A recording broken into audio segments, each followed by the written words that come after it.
안녕하세요, this is Gia. Today we'll be making spicy sujebi, kimchi sujebi. Sujebi is sort of Korean pasta that is made with dough and then is pulled with hands. We want to start by making a dough for sujebi. To make a dough for sujebi, you'll need to use all-purpose flour. So prep 2 cups of all-purpose flour. This is little less than 1 cup of water. Half teaspoon of salt to it. 1 tablespoon of vegetable oil. Thoroughly mix and add little by little. Don't add the liquid all at once. Give it a mix. As you can see, water is going to get in a dough like this. Okay, now knead the dough. I recommend to use this part of your hand. The beginning is gonna stick to your hands like this. So knead the dough for about 3 to 5 minutes. You want to put the dough in the plastic bag. Over here. I'm going to put this in a refrigerator and let it rest for 1 hour. I like to add a few vegetables to my sujebi. Cut the zucchini to match-sized pieces. Then cut the carrot the same way, but make it thinner than the zucchini since it cooks faster. Slice the green onion. The chili is optional. I'll be using 1 green chili. Next, chop the kimchi.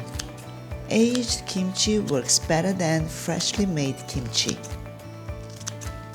The ingredients for sujebi is finally prepared. Now, let's make broth. Add water to a pot and I'll make an anchovy stock. Remove the intestine out by splitting the body of the fish like this.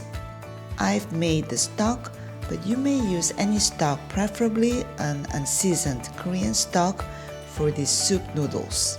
Place the anchovy back in the water along with chopped kimchi. Add a little bit of kimchi juice and season with soup soy sauce, fish sauce, and gochugaru Korean chili flakes.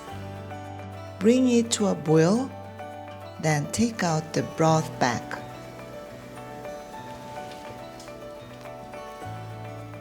Add the prepared vegetables to the pot and start dropping pieces of dough into the broth. I let the dough rest for a while and it will stretch well because the gluten has developed.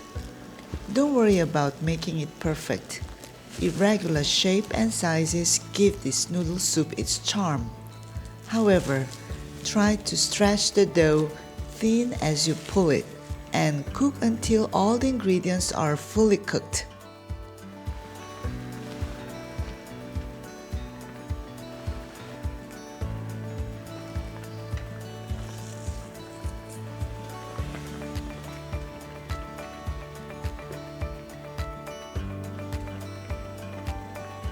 Scoop the sujebi into individual serving bowls.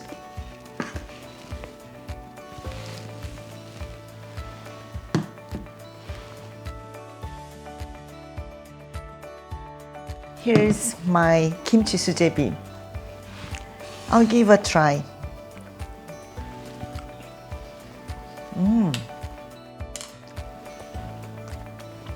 The shape of little sort of pasta looks all different. A little bit chewy, a little slippery. Goes perfect with the kimchi broth. Thank you for watching. I'll meet you on my next video.